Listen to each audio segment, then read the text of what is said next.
विधानसभा चुनाव के साथ ही अवैध अतिक्रमण करने वालों का भी सिलसिला देखा जा रहा है। जयपुर नगर निगम हेरिटेज हो चाहे ग्रेटर हो, दोनों ही स्थानों पर अवैध अतिक्रमण करने वालों की दृष्टि देखी जाए। जयपुर नगर निगम हेरिटेज की सतर्कता शाखा द्वारा आज 3 बीघा सरकारी भूमि को अवैध अतिक्रमण से मुक्त कराया गया। आयुक्त राजेंद्र सिंह शेखावत के निर्देश पर उपायुक्त सतर्कता SK मेहरेनिया ने सतर्कता दल को भेजकर कार्रवाई की गई। बात करें किल्लरगढ़ की चारागाह भूमि पर एक निजी व्यक्ति द्वारा इकोलॉजिकल जोन में अतिक्रमण किया हुआ था। निगम की यह भूमि नगर निगम के हवामेल आमेर जोन के अंदर क्षेत्र में आती है। क्या वाकई में विधानसभा चुनाव को लेकर राजनीतिक पार्टियां सक्रिय हो गई हैं? राजनीतिक पार्टियां भले ही सक्रिय हो या न हो, लेकिन अवैध अतिक्रमण करने वाले सक्रिय रूप से देखे जा रहे हैं। क्या उन पे भी विधानसभा चुनाव के बाद कोई कार्रवाई हो पाएगी या नहीं, यह आने वाला वक्त ही बता पाएगा। नामांकन प्रक्रिया का तीसरा दिन आज खत्म हो चुका है और अगर आज की बात करें तो 2 प्रत्याशियों ने नामांकन भरे हैं। अगर मालवीय नगर जोन की बात करूं तो भाजपा प्रत्याशी दिया कुमारी ने जो है नामांकन अपना भर दिया है। उसके अलावा एक अलग जोन में जो है नामांकन भरा गया है। 6 नवंबर तक ये नामांकन की प्रक्रिया चलने वाली है, जो सुबह 11 बजे से लेकर 3 बजे तक चल रही है। और अगर बात करें यहाँ प्रशासन की तो पूरा जो है पुलिस मुस्तैद है, पुलिस पूरी यहाँ पर लगी हुई है और सभी तरीके से देखिए। अगर बात करें यहाँ पर जो है नामांकन की, तो जब नामांकन प्रक्रिया पूरी हो रही है, वीडियोग्राफी उसकी करवाई जा रही है। उसके अलावा जो नामांकन जो प्रत्याशी आ रहा है उसके साथ केवल 4 लोगों को जो है एंट्री दी जा रही है। इस वक्त हम जिला कलेक्ट्रेट में ही मौजूद हैं। जिला कलेक्ट्रेट की अगर बात करें तो यहाँ केवल 8 विधानसभा क्षेत्रों के नामांकन भरे जा रहे हैं। उसके अलावा 11 अगर 11 विधानसभा क्षेत्रों की बात करें तो उनके अलग अलग उपखंड कार्यालय हैं, उन पर जो है उनके नामांकन भरे जा रहे हैं। जयपुर जिले में 19 विधानसभा क्षेत्र के नामांकन प्रक्रिया जो है आज तीसरा दिन है। उसके अलावा चौथे दिन कई ऐसे बड़े जो है प्रत्याशी हैं, बड़े नाम हैं बीजेपी कांग्रेस के अलावा 6 नवंबर को ये प्रक्रिया जो नामांकन की है वो खत्म हो जाएगी। प्रदेश भर में करवा चौथ के अवसर पर क्रेज देखने को मिला, जहां महिलाएं सजे धजे परिधान में नजर आई। महिलाओं ने अपने पति की लंबी उम्र की कामना के लिए व्रत रखा। सुबह से ही भूखी प्यासी महिलाएं चांद का इंतजार करते हुए दिखाई दी। वहीं दूसरी ओर हाथों में सुंदर मेहंदी व 16 श्रृंगार कर महिलाएं ब्यूटी पार्लर से भी बाहर निकलती हुई नजर आती दिखाई दी। वहीं दूसरी ओर अगर बात करें तो महिलाएं ने चांद का दीदार करने के बाद अपने पति का दर्शन किए और अपने करवा चौथ का व्रत तोड़ा और उसके बाद में अपने पति के हाथों से ही पानी पीने के बाद इस व्रत को संपन्न किया। भला है बुरा है जैसा भी है, मेरा पति मेरा देवता है।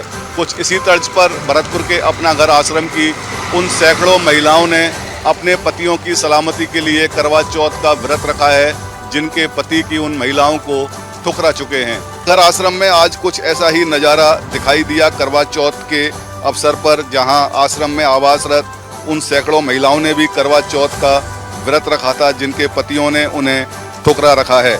अपने पति की सलामती के लिए आश्रम की लगभग 140 महिलाओं ने भूखे प्यासे रहकर करवा चौथ का व्रत रखा है। आश्रम में रहने वाली इन बेसहारा महिलाओं का कहना है कि करवा चौथ का व्रत आस्था किसी न किसी दिन उनके पतियों के दिल तक जरूर पहुंचेगी। अपना घर आश्रम की इन महिलाओं को उम्मीद है कि उन्होंने जो करवा चौथ का व्रत रखा है उसका फल उन्हें जरूर मिलेगा और एक ना एक दिन उनके पति उन्हें लेने के लिए वापस लौटेंगे। बांसवाड़ा जिले के घाटोल विधानसभा क्षेत्र में भारत आदिवासी पार्टी के प्रत्याशी के रूप में आज अशोक नीनामा ने अपना नामांकन भरा। मैं आपको बताना चाहूँगा, नामांकन भरने से पहले उन्होंने जनसभा को संबोधित किया, जिसमें उन्होंने कहा कि अगर आप लोग कांग्रेस या बीजेपी के पास जाते हो तो आपको उनके पैर छूने पड़ेंगे, लेकिन अगर भारत आदिवासी पार्टी के साथ जुड़ना चाहोगे तो हम आपको गले लगाएंगे। भारतीय आदिवासी पार्टी के अशोक नीनामा उपखंड अधिकारी कार्यालय में निर्वाचन अधिकारी के सामने उन्होंने अपना नामांकन प्रस्तुत किया। मैं आपको बताना चाहूँगा, यह घाटोल विधानसभा क्षेत्र के सबसे कम उम्र के प्रत्याशी बनाए गए हैं। अब देखना ही है कि घाटोल की विधानसभा क्षेत्र के लोग इनको कितना पसंद करते हैं, किस तरह से ये अपना प्रचार करते हैं और आगे इनकी रणनीति क्या होगी। गदरेटा ग्राम पंचायत क्षेत्र के फरेदू अपरेटी गांव में सरकारी भूमि एवं तलाई पर अवैध तरीके से दबंग ने कब्जा कर निर्माण कार्य शुरू कर दिया है।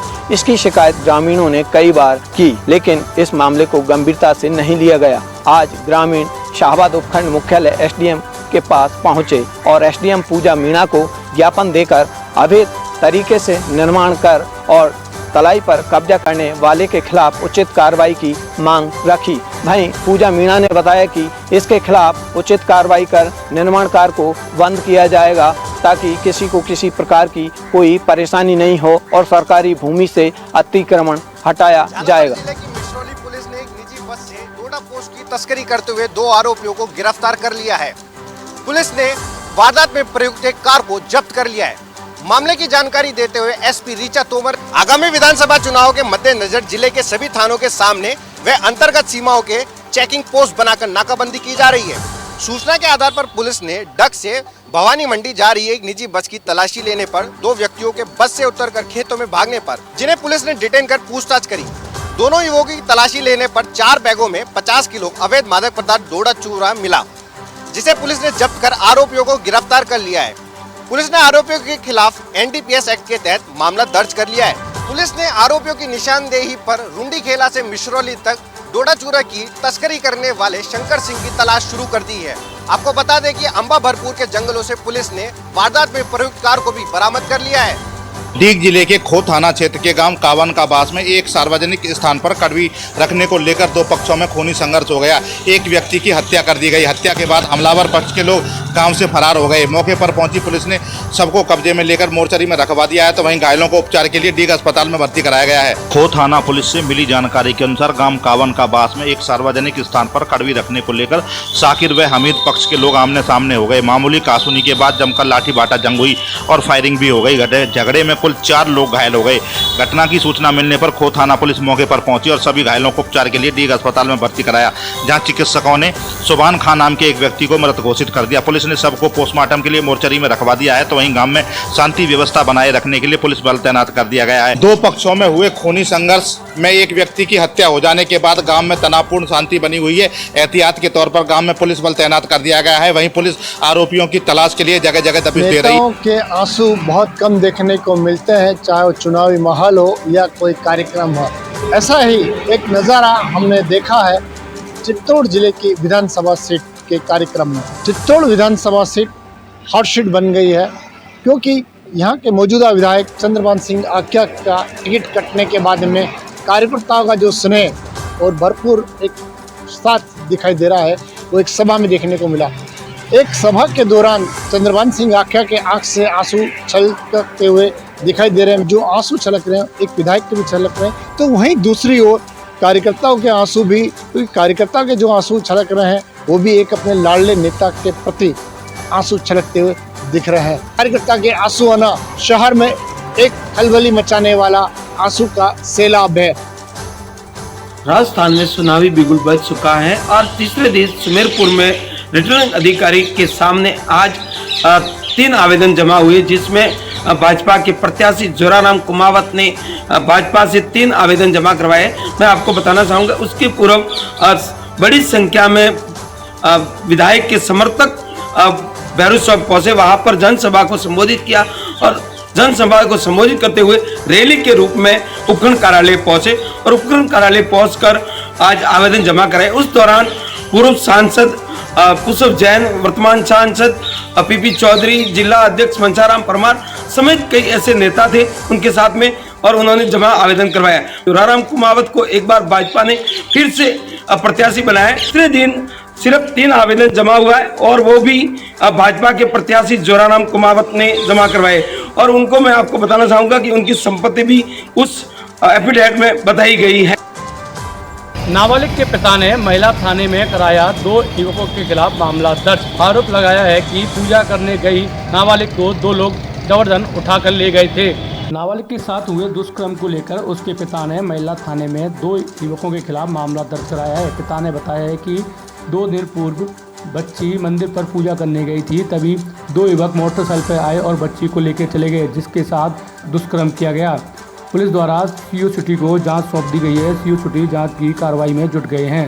नाबालिग के पिता द्वारा दी गई तहरीर पर मामला दर्ज कर सीओ सिटी सुरेश साकला को जांच सौंप दी गई है। विधानसभा चुनाव का शंखनाद, मनोहर सिंह किरण ने भरा निर्दलीय के रूप में नामांकन। विधानसभा चुनाव को लेकर शंखनाद हो चुका है। डेगाना विधानसभा क्षेत्र से आज पहला नामांकन निर्दलीय प्रत्याशी के रूप में मनोहर सिंह किरण ने अपना नामांकन भरा। और रिटर्निंग अधिकारी पंकज गढ़वाल के सामने पेश किया। विधानसभा चुनाव को देखते हुए पुलिस प्रशासन ने निर्वाचन आयोग के निर्देशानुसार व्यवस्थाओं को चाक चौबंद किया हुआ है। रिटर्निंग अधिकारी पंकज गढ़वाल ने कहा कि चुनाव को लेकर पूरी सुरक्षा व्यवस्था की गई है। संवेदनशील और अति संवेदनशील बूथों पर प्रशासन की कड़ी नजर रहेगी। आचार संहिता का किसी भी तरह का उल्लंघन ना हो, इसके लिए अधिकारी कार्य कर रहे हैं।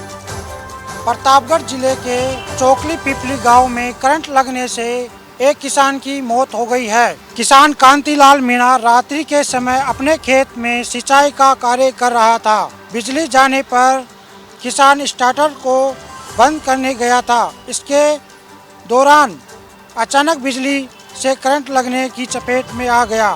किसान कांतिलाल मीणा घायल किसान को प्रतापगढ़ जिला चिकित्सालय में भर्ती कराया गया था। इलाज के दौरान किसान ने दम तोड़ दिया। सूचना पर सालमगढ़ थाना पुलिस अस्पताल पहुंची और परिजनों की मौजूदगी में शव का पोस्टमार्टम करवाकर शव को परिजनों को सौंप दिया गया है।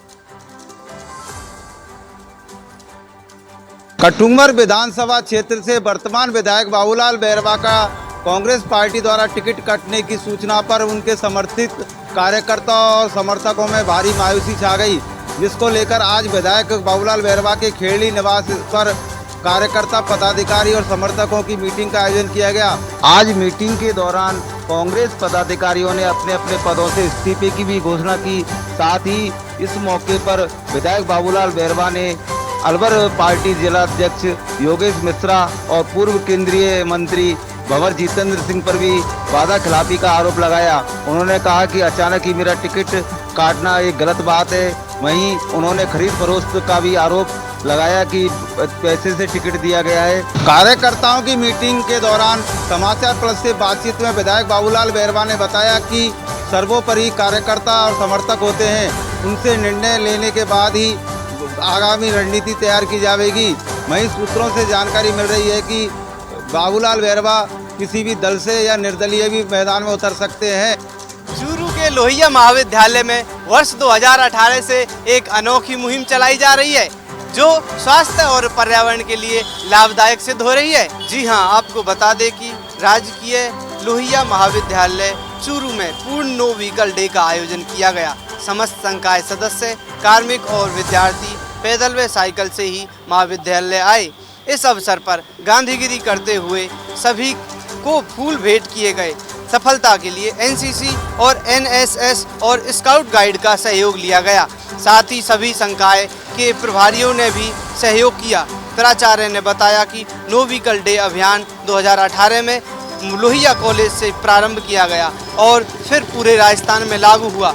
आयुक्त उच्च शिक्षा राजस्थान ने सभी कॉलेजों में लागू कर दिया है। इस आयोजन पर एक दिन के लिए पेट्रोल की बचत नहीं हुई, बल्कि पूरा महाविद्यालय प्रांगण प्रदूषण मुक्त रहा और सभी कर्मी और विद्यार्थियों ने इसका सहयोग किया। स्थानीय विधायक और राजसमंद से भाजपा उम्मीदवार दीप्ति माहेश्वरी ने सैकड़ों कार्यकर्ताओं की मौजूदगी में किया चुनावी कार्यालय का उद्घाटन। शुक्रवार को केंद्रीय रक्षा मंत्री राजनाथ सिंह की मौजूदगी में करेंगी नामांकन पत्र दाखिल। राजसमंद से भाजपा प्रत्याशी दीप्ति माहेश्वरी के चुनाव कार्यालय का आज पुराना बस स्टैंड के पास विधिवत उद्घाटन हुआ। इस अवसर पर बड़ी संख्या में भाजपा कार्यकर्ता और स्थानीय लोग मौजूद रहे। ऐसे बातचीत में दीप्ति माहेश्वरी ने कहा, कांग्रेस ने सिर्फ पिछले कार्यकाल में रेवड़ियां बांटने का काम किया है, लेकिन राजसमंद में किसी तरह का कोई विकास नहीं हुआ।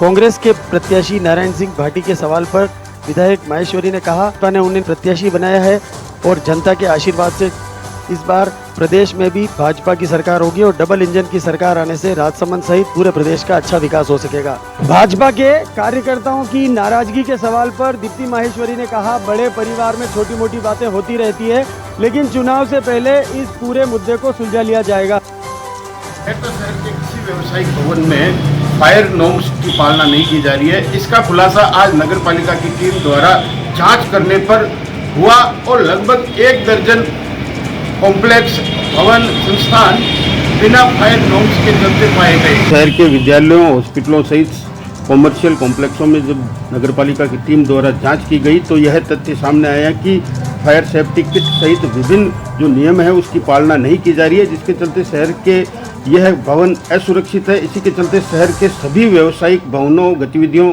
के स्थलों पर नोटिस जारी किए गए हैं। टीम में कालूराम सहित अनिल चौधरी और रामरतन। 2 दिन पहले मेड़ता शहर के नाकोड़ा कॉम्प्लेक्स की प्रथम स्थल पर दुकान में आग लगने के बाद एक्शन में आई नगर पालिका प्रशासन ने आज कार्रवाई शुरू की। इसको चलते ईओ जितेंद्र सिंह भाटी ने फायर इंस्पेक्टर सहित टीम बनाकर कार्रवाई के निर्देश दिए, जिसके चलते यह सच सामने आया, जिसके और नगर पालिका द्वारा शहर के सभी भवनों को इस हेतु नोटिस जारी किया गया है।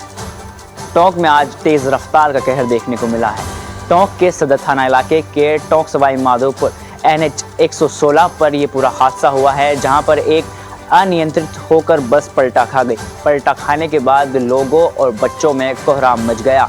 वहीं एक की मौके पर मौत हो गई तो वहीं 27 लोग अभी भी घायल हैं। उनमें से 2 लोगों को जयपुर भी रेफर किया है। उधर CO सिटी साले मोहम्मद और सदर थाना प्रभारी ब्रजमोहन कावरिया सहित भारी जाब्ते के साथ पहुंचते हैं और घायलों को सादत अस्पताल पहुंचाते हैं। फिलहाल सभी घायलों का उपचार जारी है। मृतक युवक का पोस्टमार्टम कराकर परिजनों को सुपुर्द कर दिया गया है। बूंदी जिले के अलोद कस्बे में करंट की चपेट में आने से 2 मजदूर गंभीर झुलस गए। दोनों को उपचार के लिए कोटा रेफर किया गया है। दबलाना थाने के सहायक उप निरीक्षक गौरी शंकर ने जानकारी देते हुए बताया कि दबलाना क्षेत्र के अलोद कस्बे में यह घटनाक्रम हुआ है, जहाँ 2 युवक इरफान और समीर रेलिंग लगा रहे थे।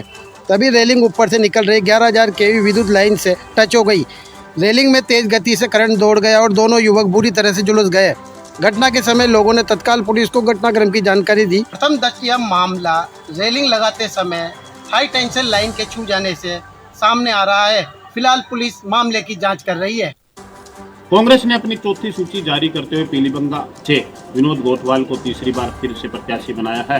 कार्यकर्ता में पता लगने के बाद सभी ने उनका स्वागत किया है और आज रावसर में बाबा खेतरपाल जी मंदिर के सामने जनसभा का आयोजन भी किया गया। साथ ही साथ आज जो खेतरपाल जी मंदिर में विनोद गोठवाल ने जो पूजा अर्चना कर धोक लगाई। पीलीबंगा विधानसभा कांग्रेस प्रत्याशी विनोद गोठवाल को कांग्रेस की चौथी सूची में तीसरी बार कांग्रेस प्रत्याशी बनाए जाने के बाद पहली बार रावसर पहुंचने पर बाबा खेतरपाल मंदिर रावसर के सामने कांग्रेस कार्यकर्ता व समर्थकों द्वारा स्वागत किया गया। इस दौरान पीलीबंगा विधानसभा कांग्रेस प्रत्याशी विनोद गोठवाल द्वारा बाबा खेतरपाल मंदिर परिसर में पूजा अर्चना की व धोक लगाई गई। वहीं बाबा खेतरपाल मंदिर परिसर में बाहर मेगा हाईवे पर कांग्रेस कार्यकर्ता व समर्थन को संबोधित किया। कांग्रेस ने चौथी सूची जारी करते हुए तीसरी बार विनोद गोठवाल को पीलीबंगा से अपना प्रत्याशी घोषित किया है। आज बाबा खेतरपाल जी मंदिर रावसर में आज विनोद गोठवाल ने अपने कार्यकर्ता को संबोधित किया है। साथ ही साथ मंदिर में जो पूजा अर्चना कर धोक लगाई है और शीर्ष नेतृत्व का धन्यवाद भी दिया है। धौलपुर के महिला थाने में एक नाबालिग के साथ रेप करने का मामला सामने आया है। नाबालिग के पिता ने एक युवक पर रेप करने का और दूसरे युवक पर वारदात में सहयोग करने का आरोप लगाते हुए 2 आरोपियों के खिलाफ महिला थाने में मामला दर्ज कराया है। महिला थाना पुलिस ने गैंग रेप की धाराओं में मामला दर्ज कर जांच शुरू कर दी है। नाबालिग के पिता ने बताया कि उसकी नाबालिग बेटी 2 दिन पहले घर से पूजा करने के लिए निकली थी। इस दौरान 2 बाइक सवार युवक उसे जबरन बाइक पर बैठाकर अपने घर ले गए, जिनमें एक युवक ने नाबालिग के साथ रेप किया और दूसरे युवक ने वारदात में उसका सहयोग किया। वारदात के बाद आरोपी के परिजन नाबालिग को धौलपुर छोड़कर वापस लौट गए। दूसरे दिन वापस लौटी पीड़ित नाबालिग ने अपने पिता को घटना की जानकारी दी। पीड़िता की शिकायत के बाद पुलिस ने मामला दर्ज कर जाँच शुरू कर दी है। निजी बसों के ठहराव के स्थान को परिवर्तन करने के विरोध में आज निजी बस संचालकों ने म्यूजियम सर्किल पर लगाया धरना। जिला प्रशासन द्वारा निजी बसों के ठहराव के स्थान में परिवर्तन करने के विरोध को लेकर निजी बस संचालक आंदोलन कर रहे हैं। इसी के तहत आज निजी बस संचालकों ने म्यूजियम सर्किल पर धरना लगाया। वहीं उन्होंने कहा कि तत्कालीन संभागीय आयुक्त डॉक्टर नीरज के पवन ने एक समझौता करते हुए उनके लिए निर्धारित स्थान किया था, जिसको लेकर अब जिला प्रशासन विरोध कर रहा है और उनके स्थान को परिवर्तन कर रहा है, जिसका वे पिछले 10-12 दिनों से विरोध कर रहे हैं। लेकिन जिला प्रशासन उनकी मांगों पर कोई गौर नहीं कर रहा है। लेकिन निजी बस संचालकों के ठहराव के स्थान के परिवर्तन को लेकर निजी बस संचालक पिछले 10-12 दिनों से आंदोलनरत है, लेकिन प्रशासन द्वारा उनकी कोई मांगों पर गौर नहीं किया जा रहा है, जिसके चलते उन्होंने आज चक्का जाम करने की चेतावनी दी है।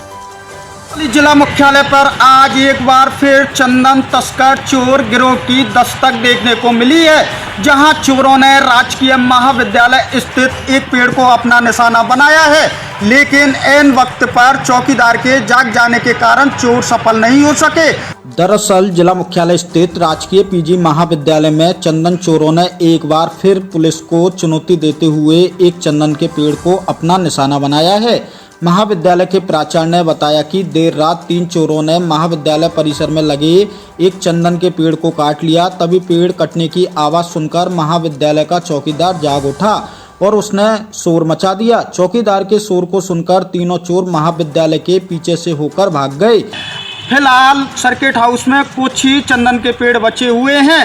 हालांकि साल 2020 में करौली के तत्कालीन पुलिस अधीक्षक रहे मृदुल कछावा ने जरूर 3 चंदन तस्कर चोरों को पकड़ा था, जिनको उत्तर प्रदेश राज्य से गिरफ्तार किया गया था।